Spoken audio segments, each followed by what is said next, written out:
A few blocks from here, engraved on the walls of the Justice Department, is this important reminder. Justice in the life and conduct of the state is possible only as first resides in the hearts and souls of its citizens.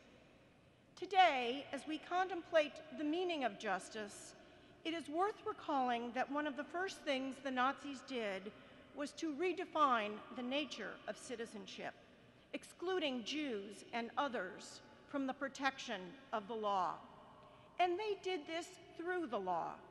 In fact, in spite of their revolutionary and violent nature, the Nazis often used the law rather than skirt it.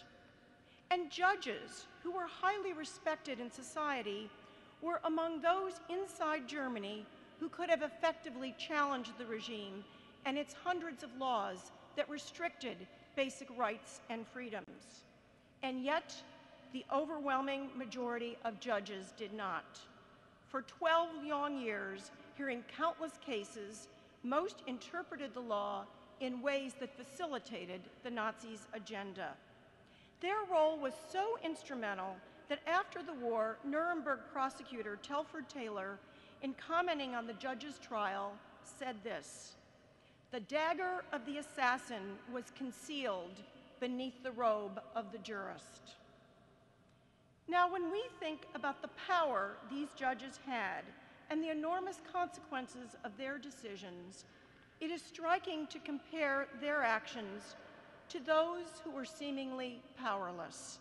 People like Otto and Elise Hampel, a simple working-class couple in Nazi Berlin. Elise was a domestic with only an elementary school education. Otto was a factory worker known for his reticence. They had no history of political activity.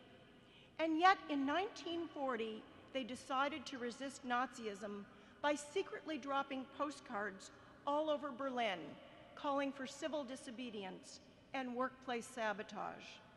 Because the Hampels were poorly educated, the postcards were written in terrible handwriting, with many misspellings and grammatical errors. Otto had to write all the postcards because Elise could not print well. These postcards said things like, "German people, wake up," or "Hitler's regime will bring us no peace."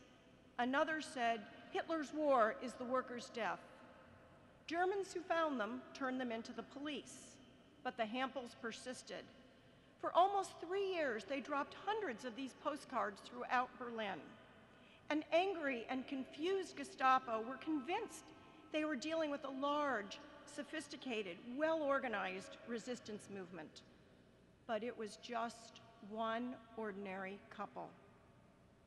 In 1943, the Hampels were caught and beheaded.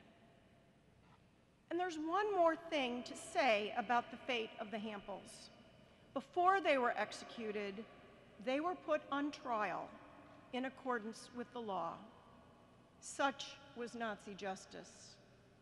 So today, as we reflect on the nature of true justice, we acknowledge our responsibility to do justice to the memory of millions of innocent men, women, and children.